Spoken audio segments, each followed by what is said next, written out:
All right, a nice road trip for the Padres. 2 out of 3 against Boston, 2 out of 3 against the Rangers. Nice couple wins to wrap things up as they get ready to head back to Petco Park. Weekend series against the Diamondbacks, another one of these National League teams that are hanging around in the race, just like the Nats a week or so ago. Dispense of them. Kind of knocked down the Nats in the wild card standings. We'll see if they can do the same thing against Arizona. A lot to get to. We'll touch on a bit of what we saw in Arlington and on the road, but we've got our good friend John Conniff with us from MadFriars. He is well fed, ready to dish on the farm and everything else that's going on Padres related. You'll understand why I described him that way shortly, but always love John's perspective.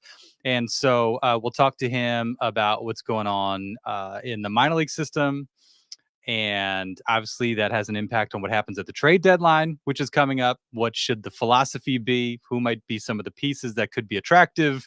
Who might be some of the guys that are off limits for AJ Preller and company? Also want to talk to him about Jackson Merrill. What a season Jackson Merrill has had. The arrival of James Wood. Maybe his perspective on the Jurickson Profar story. I feel like he's got a unique perspective on that because he follows these guys on their way to becoming top prospects.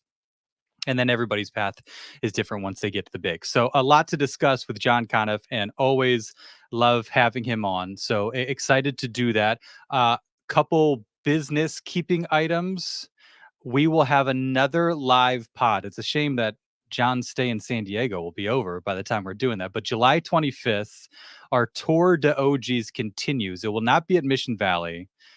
The details not quite ironed out that I know of, but we will pass those on certainly between now and then. Hopefully by next week, we'll have that all locked in. But July 25th, you can join us Thursday afternoon, get lunch at OG's and hang out with Derek, myself, and whoever else stops by for the pod. And we will also be doing some Padres giveaways of some sort. Again, details still not completely ironed out, but wanted to give you a heads up about that. Be on the lookout for that in the coming weeks. We should start rolling that out next week.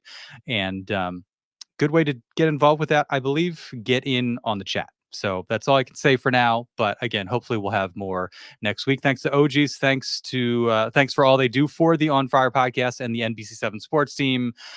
Always updating their menu, fantastic beer list, and a great place to watch a game. Watch the Padres this weekend if you don't get out to Petco Park.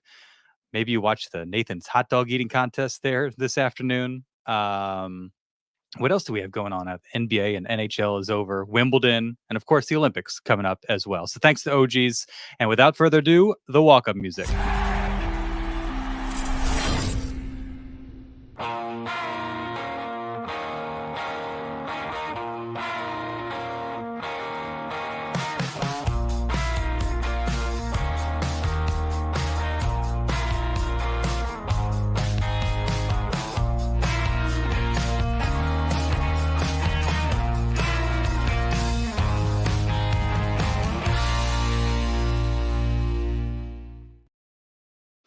It is the On Fire podcast brought to you by NBC7. As you can tell by now, no Derek Togerson today, enjoying some time off. So wish him the best. Hope he and the fam have an enjoyable 4th of July. And so with no Derek, we have the pleasure of being joined by John Conniff, who is, I guess, had to escape. Now he's in town. You're in town this week, right? We discussed maybe getting you in studio for this. Didn't quite work out.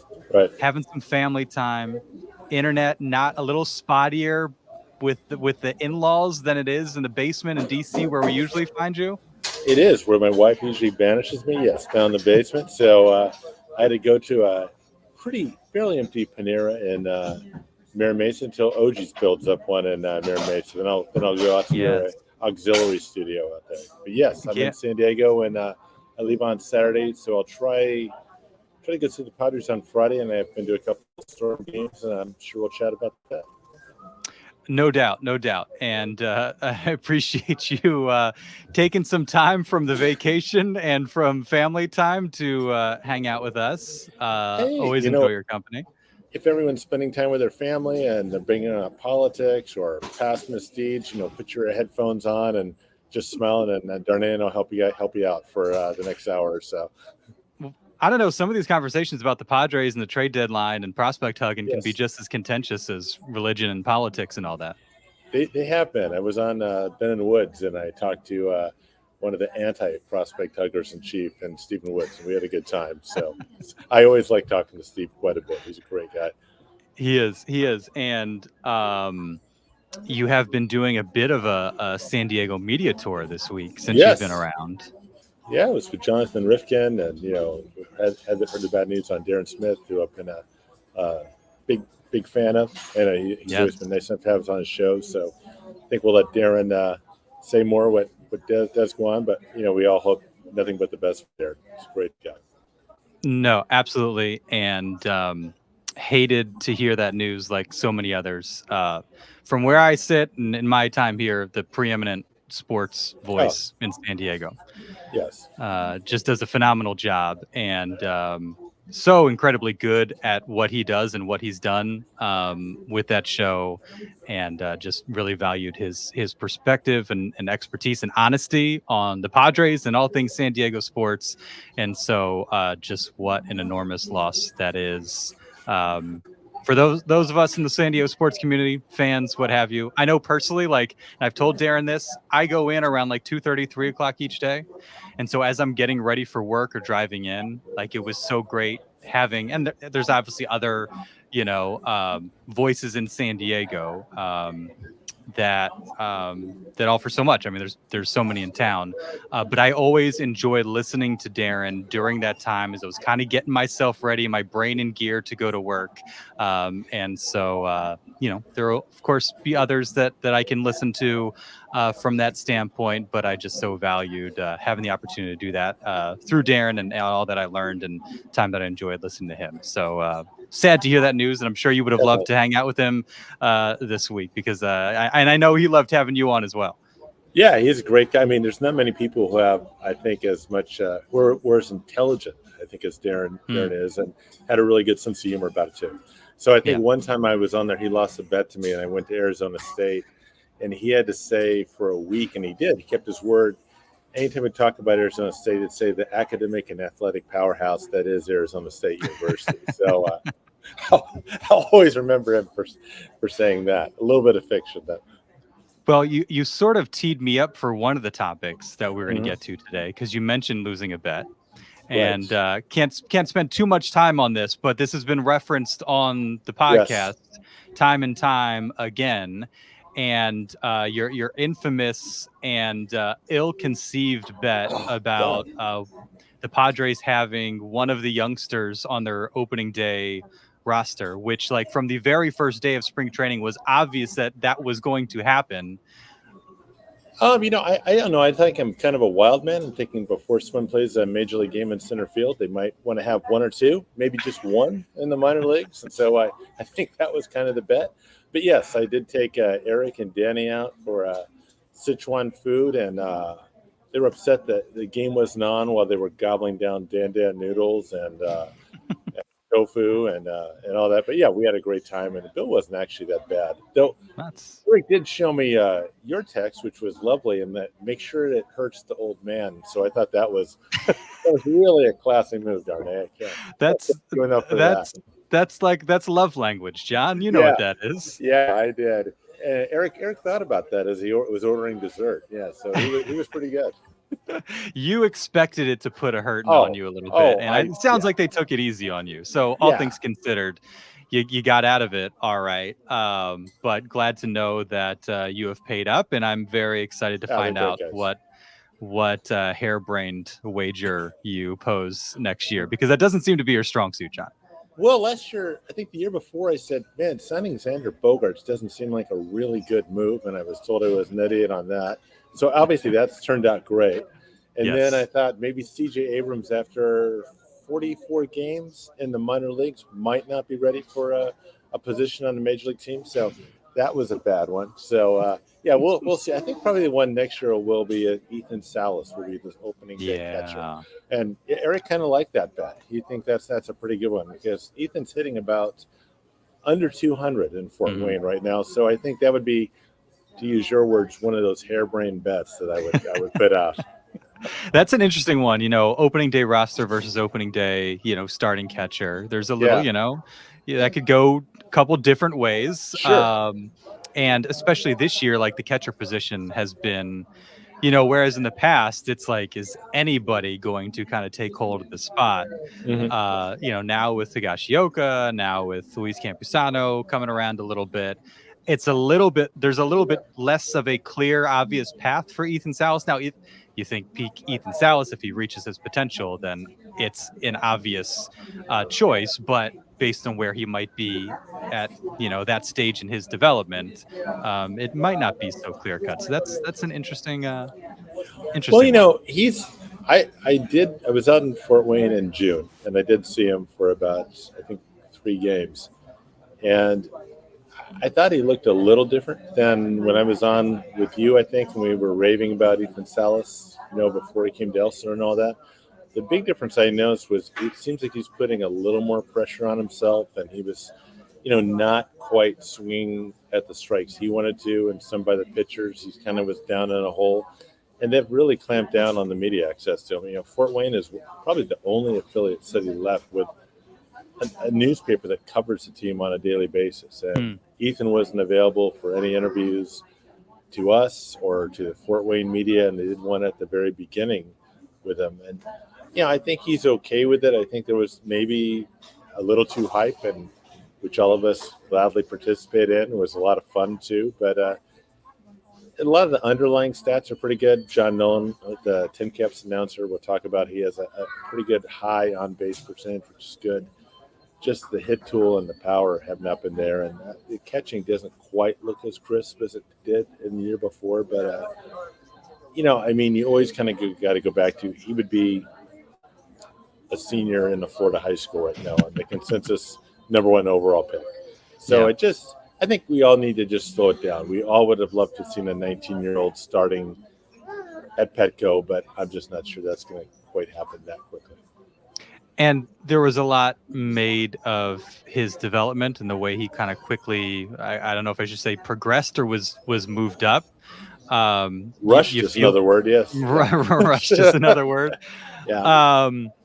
Does that have anything to do with this? Does he seem to be in a comfortable place from that standpoint? Any ramifications of that, or is it just kind of the normal highs and lows that come with a teenager playing at this level? Well, I always hate when people say, I said this at this date and all this, and do it. Say it, John. Say it. I'll do it. And if you want to just catch me saying something stupid, just listen for the rest of the show, and I'm sure I'll say a number of things that way. And my wife's in town, and she can confirm that too. But he hit 190 in his first month in Lake Elsinore. Then he hit 360, which was amazing. And then August comes, and all of us thought, well, he's then a junior in high school, was 17. Just turned 17 years old. Why don't you just keep him in Lake Elsinore and start the year off at Fort Wayne? Now, the Padres said, they wanted to see him get some playoff experience and challenge him a little bit. And, maybe that's true. Maybe that's not. But I think to their credit, they did start him off this year in Fort Wayne. And I thought there was a good chance they're going to put him in San Antonio to start the year. And so, he's where he's supposed to be. It's just going to probably take a little time. I'd look for him to put up better numbers in the second half because he does look like he's starting to settle in and get a little more comfortable. But high pitching is tough. Yeah. A lot to get to with these guys. And I think Salas, has kind of been the big question, but that's sort of been like a bit of a trend throughout the system. Like, who's really killing it? And especially, for those of us who aren't, watching as closely and aren't quite as informed on some of these guys as you might be, or have lives, the big names, I don't know if I'd go that far, but the big names, like nobody seems to be really like killing it this year. The way Salas started, the way Jackson Merrill eventually did last season, Robbie Snelling, you look at Snelling, Salas, they'll be playing in the futures game. That's great. Dylan Lesko, like numbers aren't what the expectations would be. Like what's kind of going on big picture? Obviously very, individual cases, but what's been your takeaway with some of those guys? Well, the 4 top prospects, we just talked about Salas. From what I understand with Dylan Lesko, he had a good curve at the end of last year, was starting to show up. They worked on his slider, which was also pretty good, but the problem is it kind of screwed up his release point. And so he was really getting hit pretty hard because he was just walking too many people. So when I was there, they have a really great pitching coach at Fort Wayne, Thomas Eshelman, went to Carlsbad High School and was actually in the Padres system for a while. They kind of just have him throwing a fastball and changeup, and they're kind of getting back to him throwing the curve. And he's starting to slowly come around. But, he's going to need a breaking pitch if he's going to do anything at, Double-A. And there were a couple, some people, you start to wonder with Lesko if the breaking pitch doesn't come along, is he really just a relief prospect? And that changes the whole equation about whether you may or may not trade him. With Snelling, the simple fact is last year his four-seam fastball averaged about, I think, around 93.7. I think this year it's been down around 91 or 90. His breaking pitch isn't really enough, and he's just been getting hit. He's got a much better changeup. His fastball, he even told us when we were out there, he had a little bit of a dead arm or a tired arm, whichever word you want to say. But, I think he'll come back. But that's just another guy that just rocketed through the system so quickly last year. You'd expect to see him more. Leo DeVry, I just saw him. Has a lot of talent. I think when we all get to spring training, we see guys who are just throwing fastballs, or pitchers have control of their fastball but not command. When they come out to the full season leagues, guys start having command of a fastball. They have a changeup, breaking pitch, and you just see Leo at 17 is, just kind of trying to tread water. Now, Kevin Charity and I talked to his manager, Lucas Roy last night, and he said that a lot of things are coming with him, and you can see the improvement defensively, and he's laying off pitches down the dirt. And he's another guy we're just going to have to wait for a little bit, I think. Yeah. There's, all these guys, maybe, well, yeah, really all of them, are part of kind of the calculus as it pertains to the Padres and their future and potential maneuvering. Maybe not all of them. Hopefully none of them are. But obviously there is kind of that potential there, and you have a wild card with AJ Preller. I want to get to that aspect of it a little bit later. But going back to your bet and the crux of your bet, Jackson Merrill, right, who has just been, phenomenal. Had a phenomenal season, but particularly these last few weeks. And it's a shame that this run he's on kind of started when the first phase of All-Star voting was kind of starting to wind down, because I think, right before it ended, I think everybody started to realize he's not only just a good rookie, he's a guy that deserves to be in the All-Star conversation for the National League. I mean, he is right up there with Profar and Tatis in terms of Fangraphs WAR amongst National League outfielders. There's a potential that's maybe a little bit too little too late, but National League Rookie of the Month for the month of June, and we've seen the power come along. He's basically been essentially slump-free the entire season, which is incredible for somebody of his age and relative lack of experience. But now we're seeing, the development from the standpoint of him being a power threat. What has it been like for you watching his development this year and kind of this phase that he's clicked into the last few weeks? Well, think about Jackson Merrill. The biggest strength he always had is he had really good bat-to-ball skills. So he has his natural stroke as a left-right guy is going to left center. So he's always been able to kind of flick that and wait on pitches a little bit. Going back to when he was drafted out of Severna Park, Maryland, the knock on him was he couldn't hit an inside pitch. He hadn't seen that type of velocity. And Jackson is a fun guy to ask him that question, and he likes saying, well, throw it to me inside and we'll see what happens. And, he's proven that. I mean, the thing that's unusual about him is his numbers in the big leagues are better than what he was doing at San Antonio. San Antonio had about 720 OPS, about a 3, I don't have the numbers in front of me, around 319 to 320 on base percentage. So the thing about Jackson, I think, which is interesting, is as he goes up and is competing against better players, he not only is getting better, but he's getting better compared to the competition that he's competing against. And, as I think you talked about seeing him in spring, he grew a lot in high school, as we've talked about this. He's at least 6'4". He's in good shape. He's going to probably get bigger. He seems like he's really taking to center field. And I think I look back because I'm planning on talking to him on Friday, hopefully when I go down to the game with David J. And there's a great quote when we talked to him right before he got drafted. We said, you're a shortstop. The Padres have all these shortstops. Are you worried about that? And he says, yeah, I don't care where I play. I just want to get to San Diego, and I want to help win and do it. So I think it might be kind of fun to kind of revisit that quote and say, what happens when your dreams become your reality? And I think that's really fascinating with him. And also with him, he's unusual in that I can't think of any guy, I've done this for 20 years, that probably likes baseball more than Jackson does. I mean, it's like he gets to the park early, not because I need to show everybody I'm here to work and all this. I just want to be here. I just want to figure out something, a way which I can improve and play. And I think being in the major leagues where the games are all about winning as compared to about development has also helped him a lot too. Yeah, no question. I mean, talking about dreams coming true. I mean, he grew up a Red Sox fan because of his dad, and goes to Fenway. And his first game at Fenway, hits a homer to his mom. Oh, yeah. Or I should say, over his mom's head. He hit it too well. I mean, she was right there, dead center. I think talking to some friends. If he had taken a little bit off of it, Jenny would have had a chance to catch it. But just an incredible moment for him, and for a kid who, almost comically so. Avoids questions about his own accomplishments and contributions. Even he had to be like, yeah, that was dope, which is saying a lot from Jackson Merrill when you're like, hey, you just had a 2 home run game and you hit a walk-off. What'd you think? And he's like, oh, it's not about me. It's about the team. It was cool to contribute that, but I'm just glad we got the win. I'm like, dude, you can soak in the moment a little bit, but he finally seemed to do that a little bit at Fenway. He's a very nice kid. I mean, a couple times when I was out there, he said a couple of people on his team had read our site, make sure we talked to them because their parents said, which is nice. But he's also very, you don't get to where he is if you're not. He's very confident in his abilities, and he should be.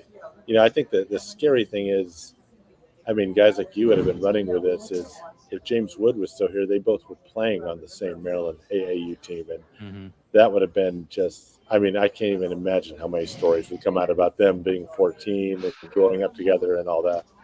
Yeah, no question. His demeanor is so cool. And he was asked about winning NL Rookie of the Month, and he's like, "Well, that was last month. We're in a different month now." And you spent time with them. Part of me, with a young guy, I'm like, is this completely how he's wired, or is this just I'm new, I'm young, I'm going to say the right things. You know what I mean? And not for that to be a criticism or anything like that, because I think there is a value, even if maybe you're internally enjoying it more than you're letting on, I think there is value in, especially early on in your career, I'm not going to get ahead of myself. I'm going to say the right things. But that's what I'm trying to figure out, as we get to know him a little bit, will there come a time where he's willing to maybe soak in these things and be more reflective, or is he really just the type of kid that is never going to kind of discuss his own accomplishments and will always kind of defer to what it means for the team? Well, I've spent a little bit of time with him, a couple interviews, and I know his agents pretty well, who have always raved about him. I think where I've heard the most about him has just been when you go out to the affiliates and you talk to the coaches, and they say things about him. They say things like, he's always someone who's, let's make sure I say this correctly, not afraid. Let me make sure I get this right. Not afraid to get on someone who he doesn't think is working hard enough in the weight room. Yeah. When he was in his first year and the guy was had big league time, and just how he goes about his business. And, when you go to the games, when you go to the minor league games, you'd always see him. When a guy hit a home run or did something, he'd be the first guy on the steps, first guy to, congratulate someone, the first guy to talk up another teammate.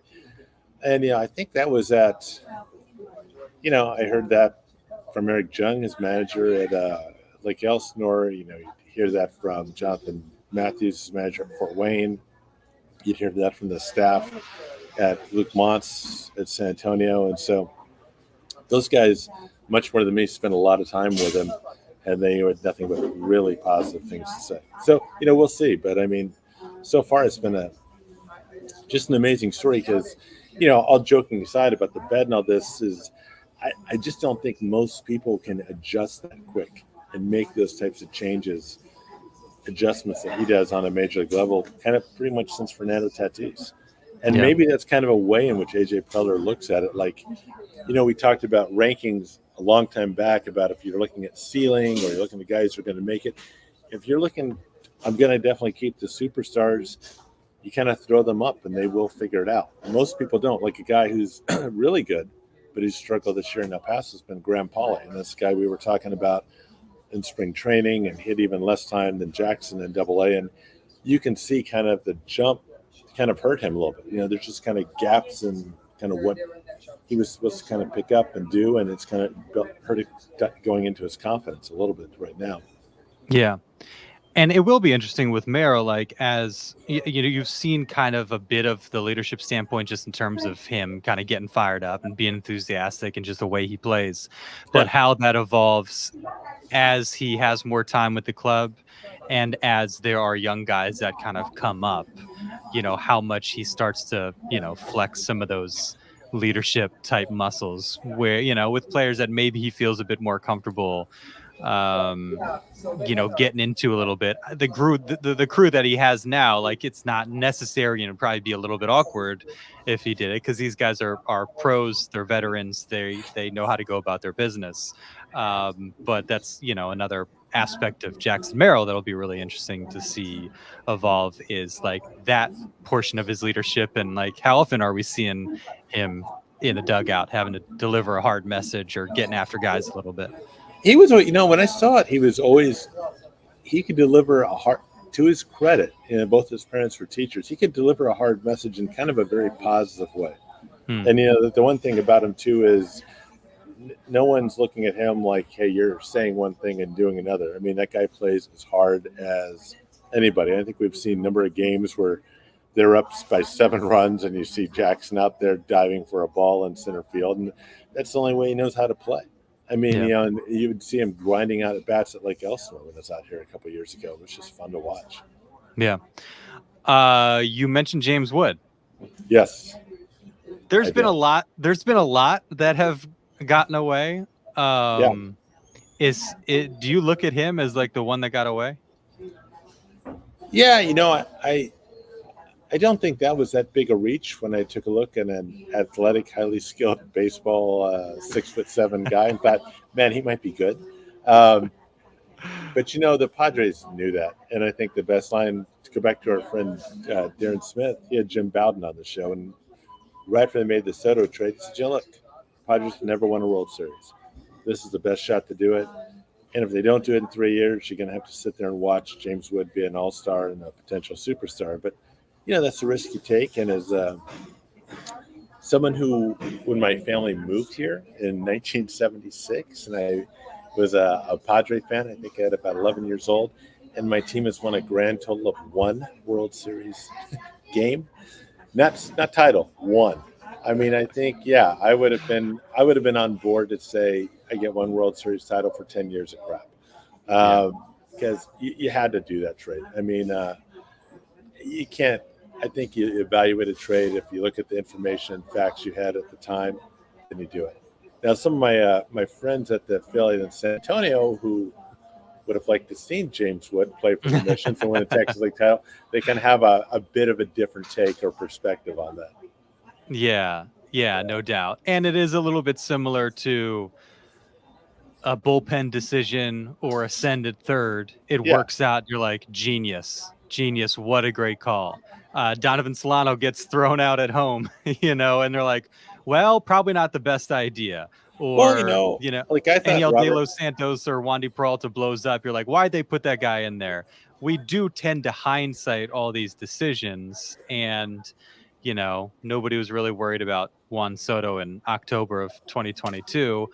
Obviously, It didn't work out the way that everybody had hoped, and they didn't get the 3 potential postseason runs. They got 1 out of a possible 2, which is a bummer. The problem is there's a lot more time now on the back end spent wondering, oh, man, it'd be cool to have James Wood. compared to like a relatively short period of time where you have Juan Soto and you have that window. And that's the tough part, is everybody's having to sit with it now. Yeah. for the rest of our days. But there is also the part where, like, part of the return you used in the Yankees trade, you get Dylan Cease. Right. So it is so complex from that standpoint too. Well, you can look at this. As when I was in Fort Wayne, I was talking to a Met scout, and he made a good point. He said, "Yeah, James Wood is really good, but the guy I liked a lot, I liked Robert Hassel a lot, and I liked Robert Hassel looked really good in Lake Elsinore, Fort Wayne." He said, "I could see him. He moved really well laterally in the field.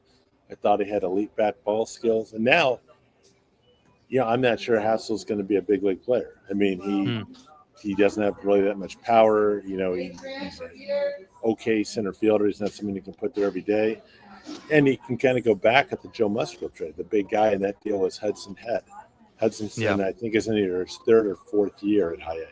How many people regret the Yu Darvish trade or things like that, And even the trade AJ made recently, with Luis Arias was a really good move. Probably one of the best trades he's ever made. When you look at the whole thing where he doesn't deal any top 100 prospects, he gets them to pay the full salary of Arias, and he gets rid of a guy that was vastly overpaid from Korea and lowers the CBT by $1 million.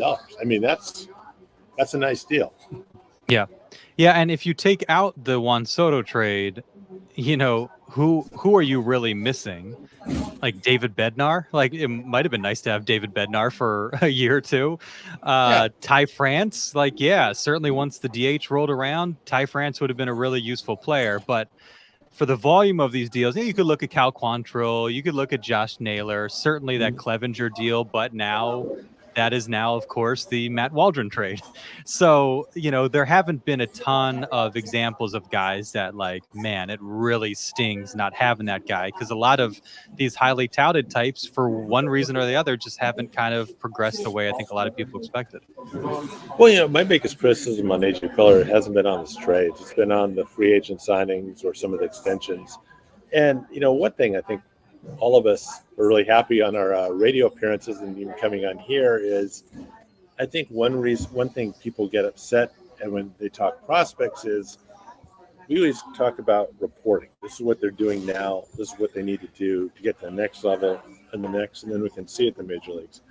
Where you kind of get in trouble is when you have someone like you who covers the Padres and you bring someone like me, maybe you're not aware who's in the running for the daily shortstop for the Tin Caps, and I come on and say, "Hey, Leo DeVries, I'm telling you, Darnay, in about 3 years, he's going to be the everyday shortstop, hit 25 home runs and do this." And then the average fan listens and go, "What happened to this guy?" I mean, the thing is, you don't know where a lot of these guys are because, like, when they go to the next level, someone makes an adjustment, and sometimes they can't make one. Like, I mean, the guy that comes to mind was, before you're here, was a guy named Jeff Decker. When he was 20 in high A, hit 370 for the last 4 months with power. He gets to Double A, and suddenly he can't deal with what happens when a guy can throw a breaking ball for strikes consistently. Just robbed him of kind of his ability and the chance to be in the big league. So there's guys like that all the way up. I mean, that's what we're talking about. Lesko is he's probably going to do fine in high A, but unless he develops a quality breaking ball, it's going to end for him as a starting pitcher. Yeah. I mean, not long ago, there was a good fastball changeup guy who struggled to develop the third pitch, and then he got traded to the Twins. Yeah, I remember I saw Chris Patrick when he was in San Antonio. That was one of the most amazing experiences I had in minor league baseball. And I think when I went on Darren's show and talked about it, he goes, "Well, they were all dressed like him, because they were all of his family out there." So, well, it's San Antonio. That's kind of just how that's their daily outfits. But it was an amazing thing. But yeah, he didn't really have a curveball or a slider, and eventually caught up with it. Yeah. I wanted to ask you about Jurickson Profar, because I feel like his story is related to everything we're discussing, as a guy who was the number one prospect in all of baseball with the Rangers, 2013. Now, I worked in Spokane, but it was like a year or two after his stop there. But everybody was talking about Jurickson Profar, and he was the guy that we mentioned all the time on the news, whenever he, when he got to the Rangers, whenever he did anything significant, like it was a big deal in Spokane. And obviously his rise continued the year after that, and then led to him being the number one prospect in all of baseball. Correct.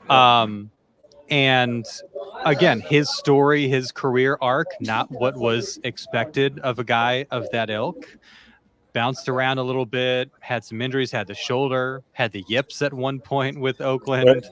Had to stay in San Diego, then and was, look, an impactful, I think probably served best as kind of a bench type player. His first tenure here, they don't offer him the money that he thought he deserved. Goes to Colorado. That didn't turn out. Comes back in September, sparks their incredible September season, or was at least part of it, and now has this incredible season where, like, if you had to name like NL MVP candidates off the top of your head, at some point you'd probably get to Jurickson Profar, and now first ever All-Star experience, and he's a starter and a no-brainer as a starter. I at some point I need to try and figure out, like, what examples are there of this in sports, period? Like, not just in baseball, of guys that were just like highly touted, really didn't do much, and then a decade later had a career year, clearly an all-star, one of the best players, in their game. It's crazy. This is a long way. Go ahead. Yeah, if I knew the answer to that, I would have been shopping for houses in Coronado right now. I mean,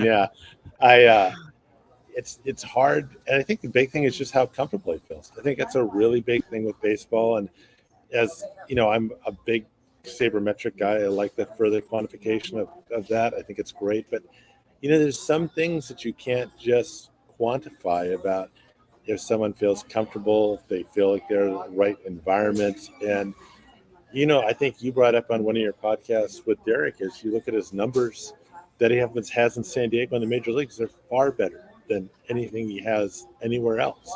So it has to just be something with the environment, and maybe gives him more confidence. I mean, he obviously has the physical talent. I think I'm much more aware of guys who have the physical talent who just kind of pissed it all away. I mean, that's a much easier thing to say. Like, I think Matt Latos is the guy that comes to mind, and some other people like that. Yeah. 5 years in Texas, 87 OPS plus, 708 OPS, 240 average. Obviously Colorado didn't do much. Oakland, actually had a better OPS plus, 91, just in that one season there. But compared to now with the Padres, 113 OPS plus, 745 OPS, 260 average. He's just been, he was better, in those, starting in 2020 through 21, and then 2022, but certainly 2020. Like he's been better, but this year is just like an extraordinary jump beyond all of that, which I think is staggering. He's not, he didn't go from like a 720 OPS guy to like 760. He's at 879, like a completely different guy, which I think, another reason why this whole thing is so staggering. What is the lesson? I mean, you talk about like player comfort, maybe that's it, but like at some point, his career is going to end, what have you, and hopefully he has more years like this, or something close to it. But what do you think the lesson will be with Jurickson Profar, and just kind of his story and the way it all came to a head this season? It might be for someone that you're familiar with. Steven Strasburg might be a good example. Strasburg was known in DC as a guy who liked things a certain way, was very comfortable, supposedly left a lot of money on the table a few times, could have gone up to free agency. And he just thought that he performed better when he was more comfortable at a place. And I think a lot of guys, when you see people resign, that's kind of the same thing, same equation they run in their mind, so they don't make a big thing out of it. Like, if I'm doing well here, I can live off of $20 or $25 million. I'm going to be okay. I don't need to go chase every last dollar. I'm not sure if that was quite the case with Jurickson. I mean, I think he had Scott Boras as his agent at that time. And, I don't know the dynamics that went on between them about whether to stay or not, or what the Padres offered. But yeah, I think the biggest thing would be if it took you a while to get here and you're finally putting up numbers and producing and on a good team, find a way to stay. I mean, yeah, you're going to be much happier mentally than being the whipping boy at, we signed this big free agent. He's not doing anything. That's the only thing I can really take away from it. And AJ Preller has been a guy that seems to seek out kind of those guys that were once sexy prospects that for whatever reason it didn't click and maybe were DFA'd or Rule 5'd or what have you. To his credit and to his detriment. We got to watch Nelson Cruz. We saw Rufet Odor. We saw a bunch of guys. But, Jurickson was really a nice low-budget gamble. Great move by Preller bringing him back. And I just wonder, is it also a lesson to, baseball in general? Like, okay, if there's a guy who was kind of this highly touted prospect, is it not just kind of mechanics or this or that? Like, hey, if you can develop like the right setting for them, you might be able to unlock something with them the way they have with Jurickson Profar. I don't know if Profar realized that he didn't feel like at home until he got to a place that kind of felt like home, So I don't know. It's interesting, and I wonder if for a guy like AJ who seems to seek those guys out, if he's spurred on even more so by Jurickson Profar flourishing the way that he has in San Diego once he gets to a place that kind of feels a bit more like home. If you talk to enough scouts, that is the biggest thing. What they would say is like, hey, this guy was great when I saw him. He had all this talent to those idiots in development, screwed him up. And I can bring someone over in my place and I can get him to how he wanted to. A good example of that, I think, was Trent Grisham. He had that kind of, remember, he had a unique swing where he had like a golf club. When he was with Milwaukee, they took that away. And then the very last minute, last year, he was in the Brewers organization. They'd let him have it, and then he started hitting again. And so that's when every single scout probably who saw him early was going, I told you so. Why'd they mess with this guy? He would have been here, and blah, blah, blah, blah, blah. So it didn't work in San Diego. No. Well, yeah, he's going to end up having that. He's going to make a little more money in both you or I will in New York right now. So I think Trent's going to be all right.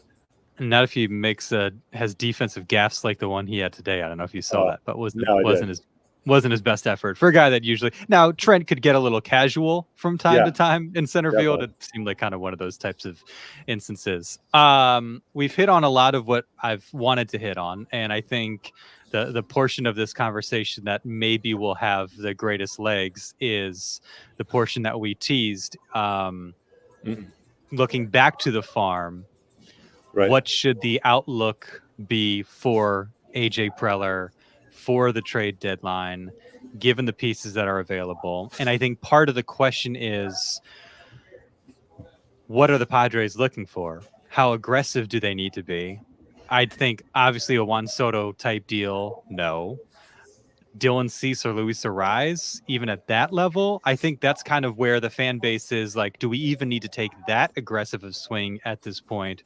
Or is it getting, just a guy that can fill a spot in the rotation that doesn't hurt you too much, another relief arm, maybe somebody that can hit lefties, kind of a smattering of upgrades throughout the roster to give them a little bit more depth that can kind of address some of those needs.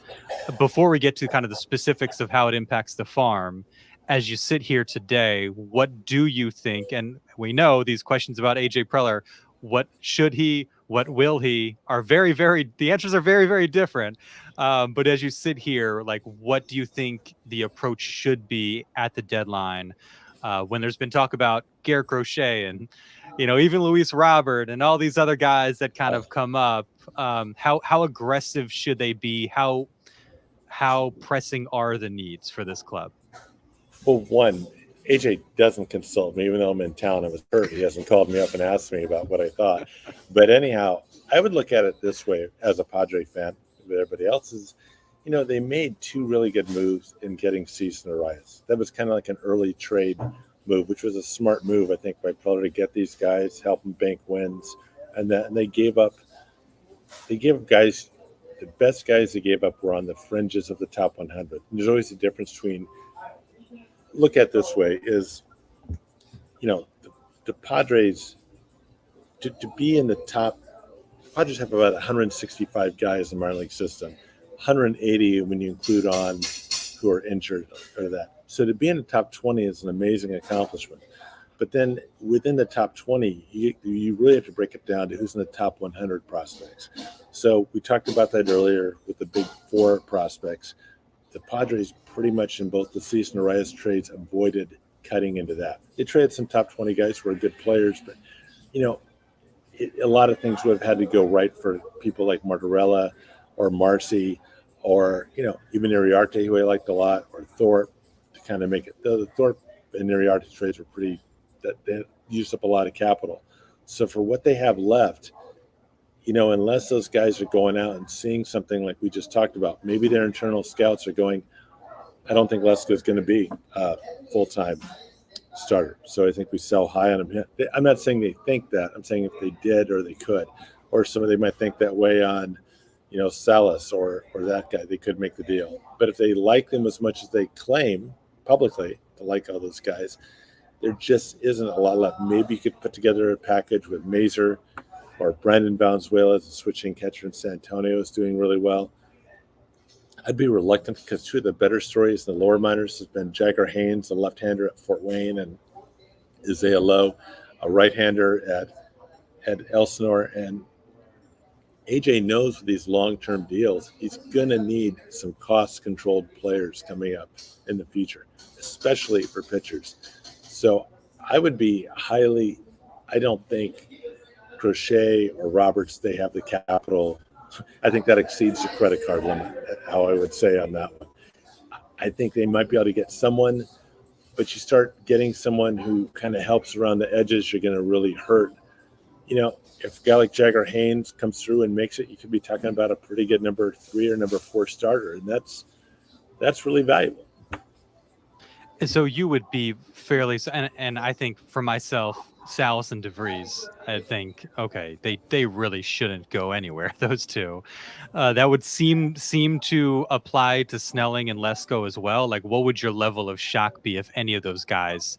Now, what you mentioned with Lesko, like, there is always the opportunity that maybe they've found out enough about him that they might feel comfortable, just given the possibility, like you mentioned, like, hey, maybe he's a reliever type. But it seems like those four, and particularly the position guys, Salas and DeVries, like, I would be pretty, as much as you can be shocked with AJ Preller, I'd be pretty surprised. I'd be a little surprised just because I think even if they see a lot in them, which they think they won't reach their full potential, the full value, which they could, that's still a lot of projection. I mean, with Salas and DeVries, I mean, there's so much to see what those guys can. And same way with Lesko and Snelling. So, I'm not sure what they're going to do. I think a lot of it's going to kind of I think they're going to kind of follow after some of the big guys move. The team that can make any move they want is Baltimore. But, I mean, Baltimore's really reluctant to pass on guys who they see is going to fill part of their major league roster, which is good. That's why the Orioles are where the Orioles are right now. Yeah. And, I think of some of the deadline type moves in the past that were kind of more so along the fringes, is like, you got Trevor Rosenthal for not a whole lot. Was that Edward Olivares? Was that who came over in that, who they sent in that trade? Yeah, they sent an outfielder, yeah. Lights out closer for them. Even was Moreland that same year? I think Moreland was 20 or 21. He was 20. Frazier was 21. Right. Mitch Moreland should have been a good acquisition. One of those head scratchers, the guy that was hitting 300 and like, what the heck happened, once he got here. But again, like, didn't give up a whole lot to get like an experienced lefty first baseman that should have done something for the lineup. Again, didn't pan out. But I'm just trying to think of, like, through the years of kind of some of the more subtle moves that paid off for him, or should have paid off for them. And I think there are examples of that. And I do think that they are in a position, given the relative weakness of the National League, and you have to see, okay, how aggressive are these other teams? For instance, like the Nats, they kind of get knocked down a couple pegs by the Padres. if they continue down that path over the next few weeks, how does that alter their outlook? What do the Cubs do? What do the Mets do? Dreadful start, then they get hot. Part of that hot streak came against the Padres. So part of it is like, how is everybody else kind of maneuvering? But based on what we've seen now, you can't necessarily expect the Padres to win 9 of 10, 11 of 14, just rinse and repeat going forward. They have to do that for longer stretches before you feel like, okay, this is who they are. But now, compared to like a few weeks ago, you're like, okay, yeah, they've gotten to that number 2 spot in the wild card. They've been able to distance themselves a little bit more from some of these other teams. They might not necessarily need the major splash in order to get to the postseason. As we know, once you get there, all bets are off. I think what was most concerning to me was when they were just kind of straddling 500 and they were kind of one of those fringe teams, like, well, shoot, they might really feel compelled to take a big swing. And other big swings have just had them left here around 500. Why should we be confident that another big swing will, tip the scales for them? So I feel a little bit more peace of mind given where they are after the last couple weeks. Yeah, I think a bigger thing is not necessarily trades that can make, but to be the healthy guys coming back. Will Musgrove be able to come back? Will Darvish? How long is Tatis out? And then that bigger deal is, the infield's been playing pretty well. I mean, how is if Xander Bogaerts comes back and he's in El Paso? You gonna Paso. Catch a flight from San Diego to El Paso? See him this weekend? I'm probably going to be in El Paso in August. I have a work trip coming up for my main job in July, so I'll be gone for that for 2 weeks. But I'll see him then. But I'll see Bogaerts here. But who does Bogaerts play over? I mean, I think that's kind of a really tough question, and that's going to be some definite massaging by Mike Schultz about how he's going to work that message. When Tatis comes back, so. I mean, I think the biggest need they have is a starting pitcher, and I just think a lot of teams need a starting pitcher right now. So we'll see. And to your point earlier, making that trade from Cease, if Cease is having a Cease-esque year, that price is getting driven up, and they didn't allow the price to go up. You know what I mean? They bought in early, just like Arise. If those guys are on the market in late July, then they get a lot pricier. The price then would not be the same as the price that they paid. And so good on AJ for doing what he did. The problem all of us have is in a playoff series, everyone sees a chance that Dylan Cease or Michael King, could throw 7 innings of one-hit ball and win. They can also see him go 2 innings and give up 8 runs. I mean, you just don't know. That's what makes it kind of a little nerve-wracking for all of us. And the other thing too, as we wind down, like, of course you want to have like 6 lights out starting pitcher types in the postseason, but you're going to use if things are going well, you're going to use 3.5 of them. Yeah. And then there's a guy that's going to end up doing like long relief or show up at a weird part of a must-win type game. So as you project ahead to the postseason, if you got a solid 3 or at least a pretty reliable 4, like you're in decent shape in a 5-7 game series. But then the question is getting there and avoiding 2021 and 2023 when guys get hurt and you're struggling to fill innings. Well, also one thing, a little bit of a tangent is I think we put in, at least I did, we were talking about how we thought Matt Waldron had a chance to be a pretty decent pitcher. We didn't know for sure what could happen, but we said the thing is he couldn't throw his knuckleball as much as he wanted to in the altitude of El Paso and some of those other parts. And, a lot of people kind of laughed at us as wishful thinking, but, he's actually looked pretty good. And I think he's actually going to get better as the season goes along, as he gets more comfortable throwing it. And that's not something a lot of hitters get a chance to see a lot of times. So, I think it's really tough to think to get a really quality starting pitcher, you would really have to just raid whatever is left of the farm. And I think that can get dangerous. That's like dipping into your savings for a vacation. So, and you guys don't want that. You guys, got a personal stake in the farm. What can you plug? What should we be looking out for? We just had a big article on Homer Bush that came out. Well, the continuing daily coverage. We have some more interviews coming back from Elsinore and Fort Wayne, and we'll have, which is pretty good. We usually talk with Jim Callis and Carlos Collazo on the draft coming up. We have interviews with them, so we'll hear about the new players coming. And again, it's if you want to subscribe, it's $5 a month, and it covers our airlines, rental cars, and hotels, and doesn't cover any coffee cake in Fort Wayne and Lake Elsinore, unfortunately. But yeah, we always appreciate everyone's support, and everyone's always been great to us on Twitter and here, and we thank everyone a lot for that. Yeah, you're the best. Thanks, Oh, John. thanks, man. Enjoy your remaining time. Enjoy the game on Friday night, and safe travels back to DC. Should be fun. Thanks for having me again, Darren.